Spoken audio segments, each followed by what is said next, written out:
On ne mesure pas toujours la profondeur de l'amour d'un homme tant qu'on n'a pas vu jusqu'où il est capable d'aller pour que la femme qu'il aime ait un avenir.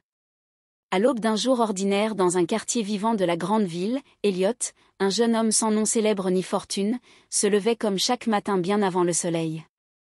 Il poussait son vieux taxi jaune déglingué hors du garage familial pour éviter de réveiller sa mère malade, et partait affronter les rues bruyantes et bondées. Il connaissait chaque raccourci de la ville, chaque embouteillage récurrent, chaque poste de police où il fallait glisser un billet discret pour passer. Il ne vivait pas, il survivait. Pourtant, derrière ce quotidien dur et épuisant, il y avait un feu qui le tenait debout, Mariam. La première fois qu'il l'avait vue, c'était à la sortie d'un cybercafé. Elle riait avec une copine en consultant les résultats du bac.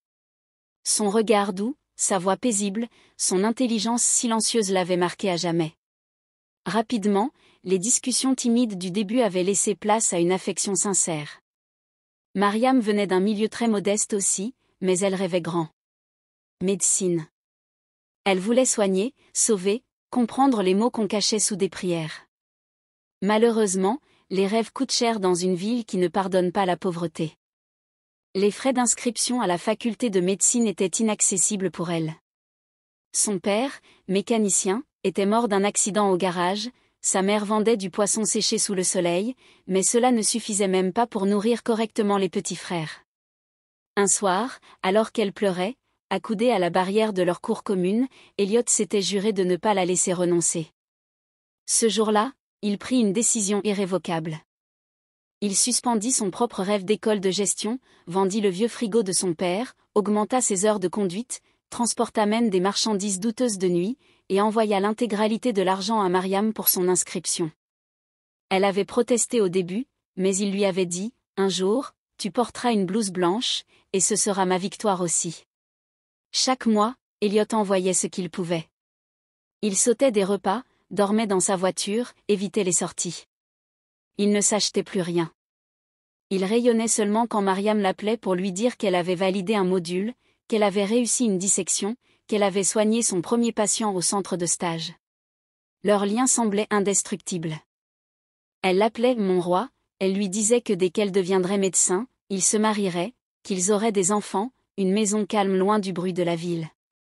Elliot, lui, racontait à tout le monde qu'il avait déjà une femme, même si elle n'était pas encore rentrée. Il refusait toutes les avances, et conduisait les voisines, restait fidèle à une promesse muette. Son meilleur ami, Jonas, était le seul à tout savoir. Ils avaient grandi ensemble dans le même quartier.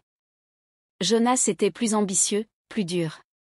Il avait trouvé un business dans les pièces détachées de motos chinoises, avait commencé à faire de l'argent.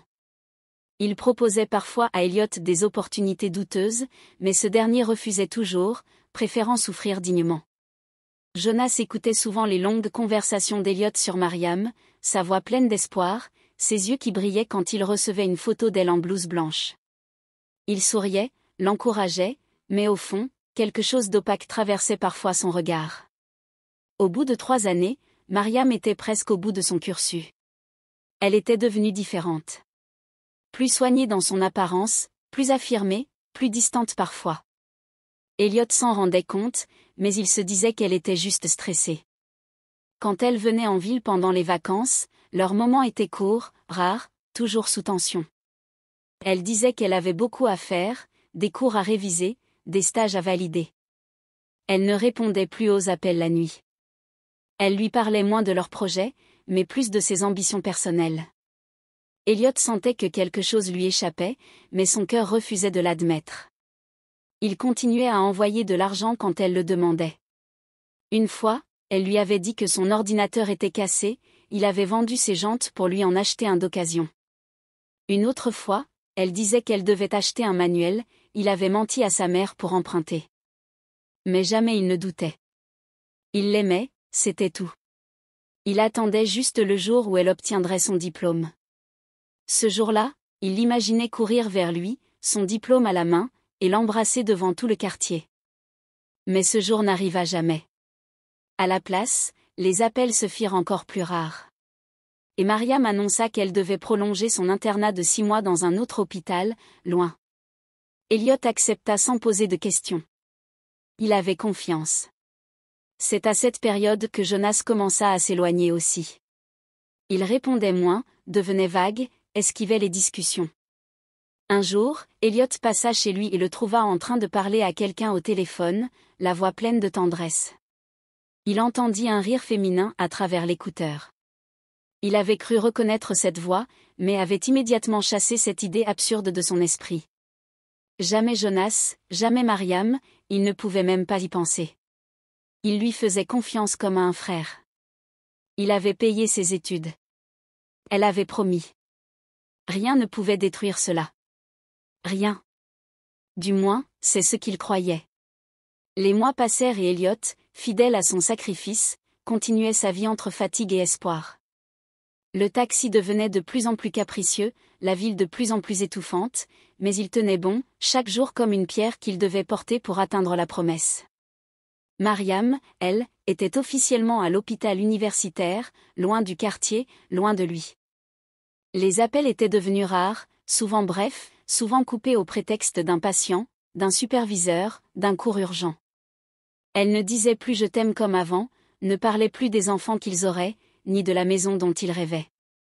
Elle parlait de concours à préparer, de médecins influents qu'elle rencontrait, de possibilités à l'étranger. Elliot l'écoutait, heureux de son évolution, mais chaque mot sonnait plus froid, plus impersonnel. Il lui demandait si elle allait bien, si elle mangeait bien, si elle pensait à lui.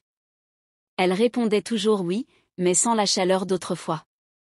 Un soir, elle lui annonça qu'elle serait de passage en ville pour une conférence et qu'elle pourrait peut-être passer le voir. Il prépara la chambre, changea les draps, emprunta de l'argent pour acheter un plat qu'elle aimait, se coupa même les cheveux. Mais ce soir-là, elle ne vint pas. Elle envoya un simple message à minuit, désolée, trop fatiguée, une prochaine fois. Le cœur d'Elliot se serra. Il commença à avoir des doutes, mais se reprocha immédiatement sa pensée. Il refusait de devenir méfiant. Il croyait encore en elle. Il croyait encore en eux.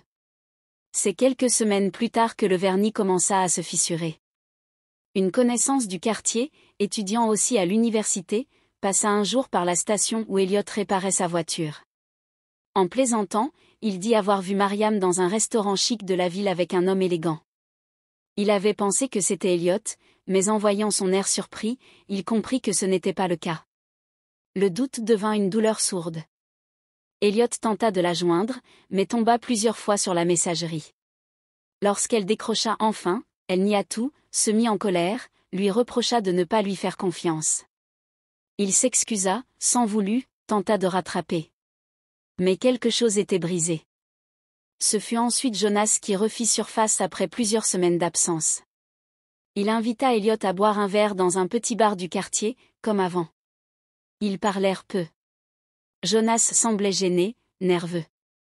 Il disait qu'il était débordé par ses affaires, qu'il avait voyagé, qu'il avait rencontré beaucoup de monde. Elliot lui parla à cœur ouvert. Il lui raconta ses peurs, ses insomnies, ses sacrifices.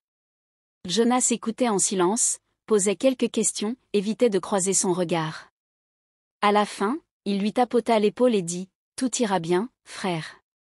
Mariam est une fille bien. » Cette phrase, si simple, résonna étrangement dans la tête d'Elliot. Quelques jours plus tard, tout s'écroula. C'était un samedi.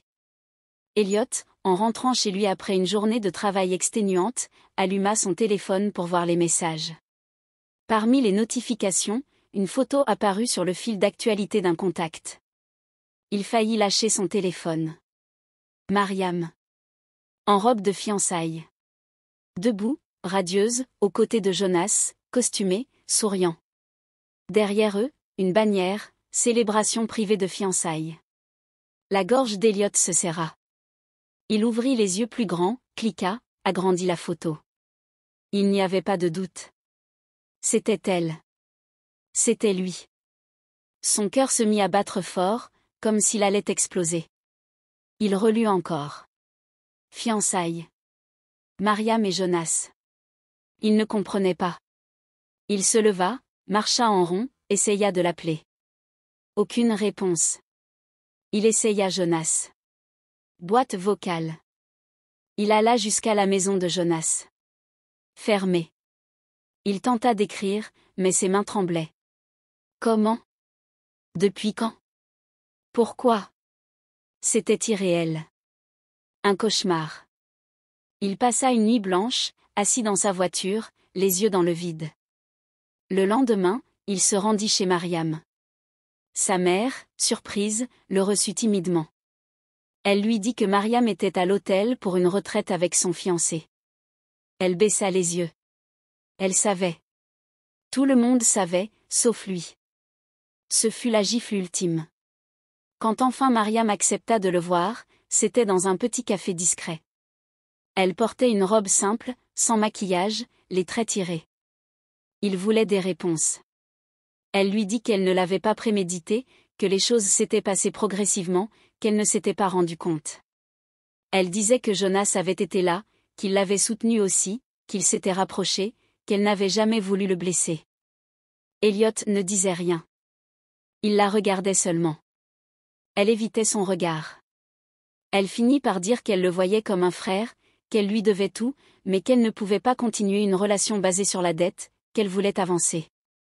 Elle ajouta qu'il trouverait quelqu'un d'autre, quelqu'un qu'il aimerait comme il le mérite. Elliot se leva sans un mot. Il marcha longtemps ce jour-là.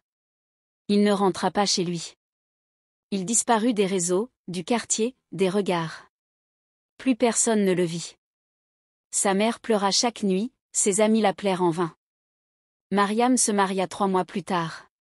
Une cérémonie discrète, mais élégante. Jonas rayonnait. Elle souriait, mais ses yeux étaient ailleurs. Les années passèrent. Et d'Elliot, il ne restait plus que des souvenirs. Du moins, c'est ce que tout le monde croyait. Le temps s'était figé pour Elliot le jour où il avait quitté le quartier, comme si sa vie avait brutalement perdu toute cohérence, tout sens. L'homme qu'il était devenu ne ressemblait plus à celui qui avait vendu ses rêves pour en bâtir un autre, celui d'une femme qu'il avait regardé droit dans les yeux en lui promettant un avenir qu'elle avait fini par offrir à un autre. Il avait erré de ville en ville, porté par la rage muette d'un cœur trahi, vivant de petits boulots, dormant parfois dans des gares ou chez des inconnus compatissants, évitant tout contact avec son passé. Il avait tout supprimé, ses comptes, ses contacts, son numéro, son nom presque. Il refusait de mourir pour eux, mais il avait choisi de renaître ailleurs, loin. C'est à Bouaké d'abord, puis à Corogo qu'il s'était refait une santé mentale, dans l'anonymat le plus complet. Là-bas, un jour, dans un dispensaire surchargé, il avait sauvé un enfant victime de paludisme sévère en aidant une infirmière débordée. Ce geste lui valut d'être remarqué par un médecin qui, après discussion, comprit qu'Elliot, malgré son absence de diplôme, avait une intelligence rare et une sensibilité clinique hors du commun. Avec insistance, ce médecin l'aida à reprendre les études qu'il avait abandonnées des années plus tôt. Bourse, logement, mentorat, Elliot replongea dans les livres avec une intensité presque violente, portée par la douleur comme carburant. Il étudiait le jour, travaillait la nuit, ne parlait à personne. Il n'avait qu'un seul but, devenir ce qu'il avait toujours été dans l'ombre de Mariam, mais cette fois par lui-même. Pendant ce temps, dans la grande ville, Mariam vivait l'illusion d'une victoire. Mariée à Jonas, elle avait d'abord cru qu'elle avait fait le bon choix. Il était stable, ambitieux, sûr de lui, il lui offrait un confort qu'elle n'avait jamais connu. La voiture, la maison climatisée, les week-ends à Assigny, les dîners mondains. Elle avait accédé à un monde qu'elle croyait mériter après tant de souffrances. Mais très vite, les fissures apparurent. Jonas n'était pas Elliot. Il était dur, exigeant, souvent absent, parfois méprisant. Il la voyait comme un trophée, pas comme une partenaire. Le respect n'était pas au rendez-vous. Il l'interrompait souvent en public, ne l'écoutait pas, décidait pour elle. Pire, il multipliait les absences et les excuses floues. Des messages anonymes commencèrent à lui arriver. Des photos. Des captures. Jonas avec d'autres femmes. D'abord elle nia, puis elle affronta. Il répondit par le silence ou le mépris. Il la fit passer pour folle, jalouse, ingrate. Elle tomba malade. Insomnie, migraine, crise d'angoisse. Sa mère, qui n'avait jamais digéré le sort réservé à Elliot, lui lançait des regards lourds de reproches silencieux. Mariam avait tout sacrifié pour un rêve d'ascension qui lui avait coûté son âme. Un jour, en rangeant les papiers de la maison, elle tomba sur une boîte. Dedans, des lettres. Des lettres écrites par Elliot, jamais envoyées. Jonas les avait gardées, cachées. Dans ces lettres, il y avait l'amour brut, l'admiration, l'attente, la douleur. Et une phrase récurrente, « Même si tu ne reviens jamais, je continuerai de croire que tu étais vrai. » Cette nuit-là, Mariam ne dormit pas. Elle comprit qu'elle avait tué quelque chose de pur, quelque chose qui ne se présentait qu'une fois dans une vie. Mais il était trop tard. Tout était trop tard. 2 ans après sa disparition, Elliot revint dans la grande ville. Il n'avait prévenu personne. Il ne marchait plus comme avant. Il avait pris du poids, son regard était calme mais profond, son allure différente. Il n'était plus le jeune homme naïf. Il portait désormais une blouse blanche. Médecin. Il venait participer à un congrès régional sur la médecine de proximité. Il ne cherchait personne. Il n'était revenu pour personne. Mais la ville est un théâtre sans rideaux. Lors de la cérémonie d'ouverture, dans le hall feutré de l'hôtel 5 étoiles, Mariam le vit. Elle n'était pas censée y être, mais un collègue l'avait invitée en dernière minute. Elle le vit avant qu'il ne la voie. Elle pensa qu'elle rêvait. Il était là. En chair et en os. Vivant. Majestueux. Serein. Il discutait avec d'autres médecins, souriait, donnait son avis sur un cas clinique, entouré de regards admiratifs. Et à son bras, une jeune femme élégante, naturelle, belle. Elle le tenait doucement par la main. Mariam sentit son cœur se glacer. Elle voulut s'approcher, mais ses jambes refusèrent de bouger. Il la vit. Leurs regards se croisèrent. Il ne broncha pas. Aucun mot. Aucun geste. Il détourna calmement les yeux. Mariam, figée, sentit son monde s'effondrer une seconde fois. Ce soir-là, elle rentra seule dans la grande maison vide. Jonas était encore dehors, sans explication. Elle s'assit dans le salon, sans lumière, les yeux secs. Elle resta là, longtemps, jusqu'à ce qu'un bruit à la porte la sorte de son silence. Elle ouvrit. Personne. Juste une enveloppe glissée sur le sol. Elle l'ouvrit. À l'intérieur, un petit mot, écrit à la main, « On ne trahit pas celui qui a creusé ta route sans s'y enterrer un jour. » Elle sentit ses genoux fléchir. Elle tomba à genoux, le souffle court. Cette phrase, elle l'avait déjà entendue. Un jour, Elliot la lui avait dite, en souriant, pensant qu'elle ne comprendrait jamais vraiment. Et maintenant, elle la lisait comme une sentence. Dans les jours qui suivirent, elle tenta de retrouver Elliot. Elle passa à l'hôpital central, demanda à des confrères, envoya des messages. Aucune réponse. Il était reparti. Parti comme il était revenu, sans bruit, sans haine. Et puis, un matin, en consultant son cycle, elle comprit. Elle était en retard. Elle acheta un test, 2, puis 3. Positif. Mariam était enceinte. Mais une question s'imposa, brutale, inévitable. De qui? Les jours qui suivirent la découverte de sa grossesse plongèrent Mariam dans une spirale de confusion, de silence et de solitude. Elle errait dans la maison comme une ombre, les gestes mécaniques, le regard vide, l'âme en lambeaux. Elle avait beau se convaincre que l'enfant était celui de Jonas, une partie d'elle refusait cette évidence. Le calendrier, les dates, les souvenirs imprécis d'une nuit d'égarement il y a 2 mois, alors que Jonas avait disparu pendant 3 jours sans explication, l'ébranlaient de plus en plus. Ce soir-là, elle s'était effondrée dans la chambre vide, prise d'un accès de panique, appelant toutes les personnes qu'elle n'avait pas osé appeler depuis longtemps. Et elle avait fini par boire seule dans l'obscurité. Le visage d'Elliot était revenu dans son esprit comme un poison lent, et elle n'avait pu retenir ses larmes, ni les gestes.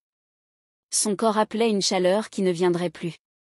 Mais un souvenir plus flou, plus troublant, la hantait, une silhouette, un taxi qui s'était arrêté devant elle alors qu'elle titubait dans la rue ce soir-là. Elle ne se souvenait de presque rien. Une voix calme, des mains qui l'avaient aidée à monter, une odeur familière. Un homme l'avait conduite chez elle, l'avait couchée, avait posé une couverture sur elle. Était-ce lui? Était-ce Elliot? Était-ce Jonas revenu par surprise? Ou un inconnu providentiel? Cette nuit-là restait un trou noir. Et maintenant, ce test. 3 fois positif. Elle n'en parla pas à Jonas.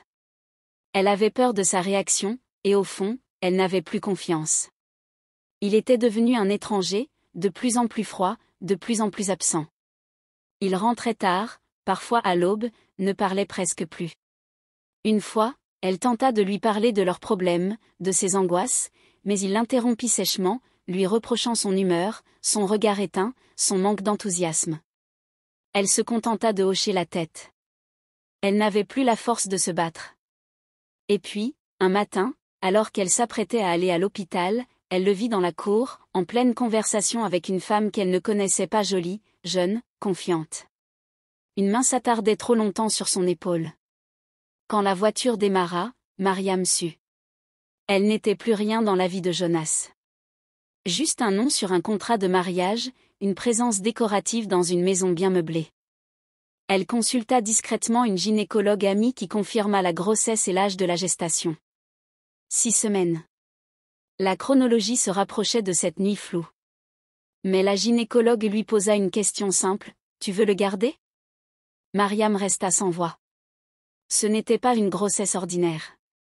C'était peut-être la dernière trace d'un homme qu'elle avait trahi, d'un amour qu'elle avait détruit, d'un passé qu'elle avait enfoui sans jamais réussir à l'oublier.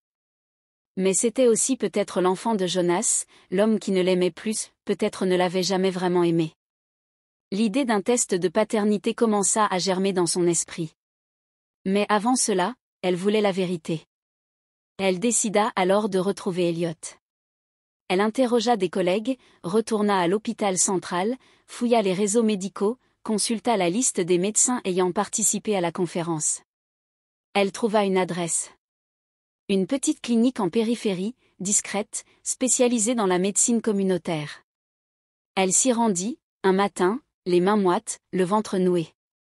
Elle le vit de loin, penché sur une patiente âgée, souriant, apaisant. Il n'avait pas changé, ou plutôt si, il était encore plus calme, plus sûr, plus rayonnant.